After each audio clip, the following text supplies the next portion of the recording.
Imagine this. You're 22,000 feet up. The wind is screaming past at 120 miles per hour, and you're about to jump. Below you, the world is a dark, swirling canvas of clouds and faint city lights. This isn't a thrill-seeking skydive. This is the opening act of a war. For the elite commandos of the 75th Ranger Regiment, this freefall through the dead of night is just another commute to the office. Their mission is codenamed Operation Epic Fury, a high-stakes gamble to cripple an enemy before a single shot is fired in the main war. They're not just falling, they're the tip of the spear, the first whisper of a storm that's about to engulf the globe. What they do in the next few hours will determine the fate of millions. This is the story of how the world sleepwalked into a new global conflict, and the secret operation designed to stop it in its tracks. So, what exactly was Operation Epic Fury? Officially, it doesn't exist. You won't find it in any public military records, but within the classified circles of the Pentagon, it's the legend of how a potential World War III was fought and won in the shadows. The plan was audacious, bordering on insane. A massive, coordinated strike by America's most elite Special Operations Forces, deep behind enemy lines. We're talking about Navy SEALs, Delta Force, and the Rangers, all working in concert. Their targets weren't just military bases, they were going after the enemy's brain, their command and control centers, their communication hubs, and their political leadership.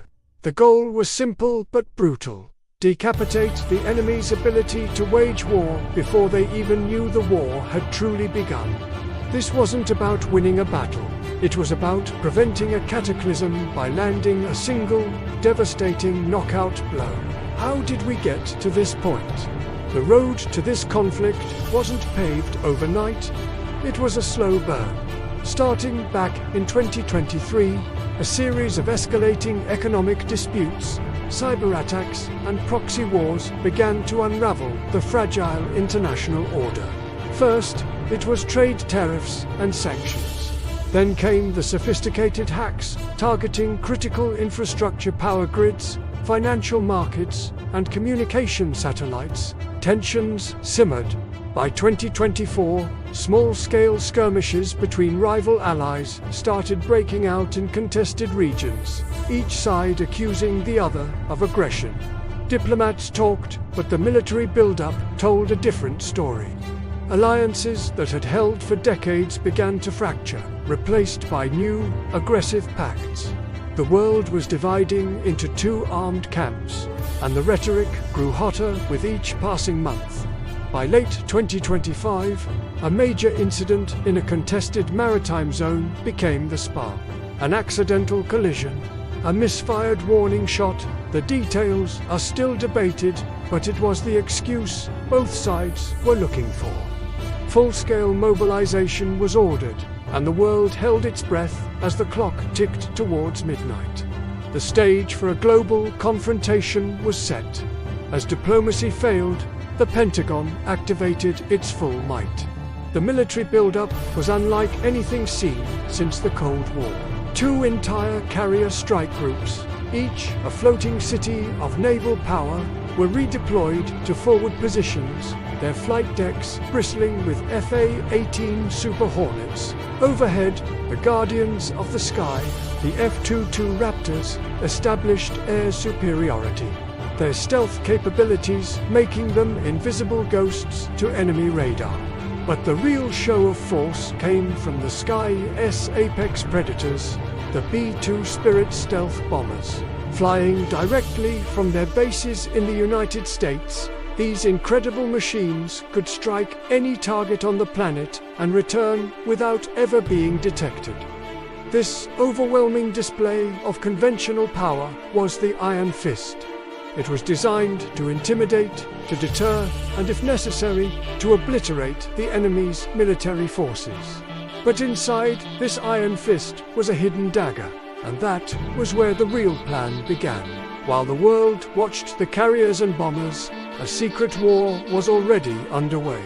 The Commandos, the men who operate in the dark, elite teams from the 75th Ranger Regiment prepared for the highest altitude military jumps in history. Halo, or high altitude, low opening, leaping from C-17s at over 25,000 feet. They would fall for minutes, using GPS and night vision to navigate to precise landing zones deep inside hostile territory. Their ride to the battlefield.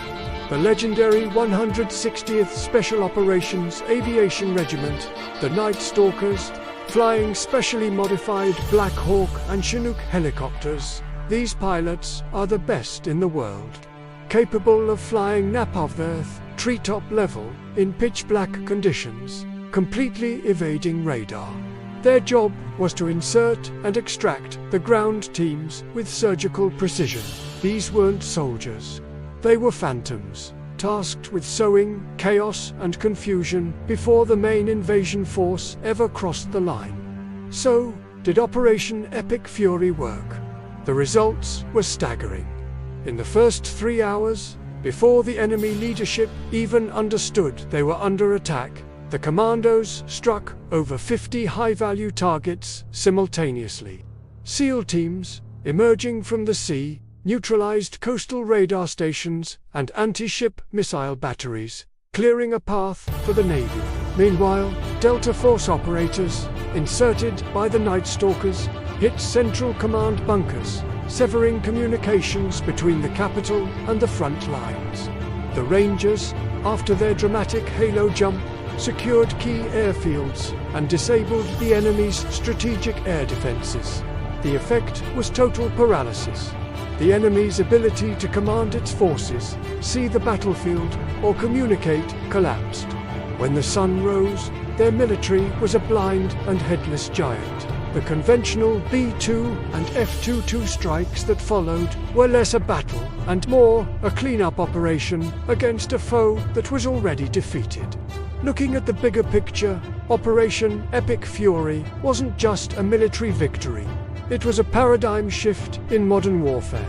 It proved that a potential World War III could be averted, not with overwhelming force, but with precise, surgical strikes against an enemy's critical vulnerabilities. The conflict, which experts predicted would last months and cost millions of lives, was effectively over in 72 hours. This demonstrated the immense power of integrating special operations, cyber warfare, and stealth technology. It was a war won not by attrition, but by intelligence and audacity. However, it also raised terrifying new questions. What happens when our adversaries adopt the same tactics? It ushered in an era of hyperwar, where conflicts can be decided in hours, not years, and where the first blow is often the last. The world had stepped back from the brink of a global catastrophe, but it had also entered a more dangerous and unpredictable age. This scenario, while speculative, highlights the incredible skill and bravery of the men and women in special operations forces around the world. It's a reminder that the geopolitical landscape is constantly changing, and the nature of conflict evolves with technology. The lessons from a hypothetical Operation Epic Fury are clear. In the future, the key to victory might not be the size of your army, but the sharpness of your spearhead. Thanks for watching. If you found this dive into military strategy interesting, make sure to hit that subscribe button and ring the bell so you don't miss our next breakdown. Stay curious, and we'll see you in the next video.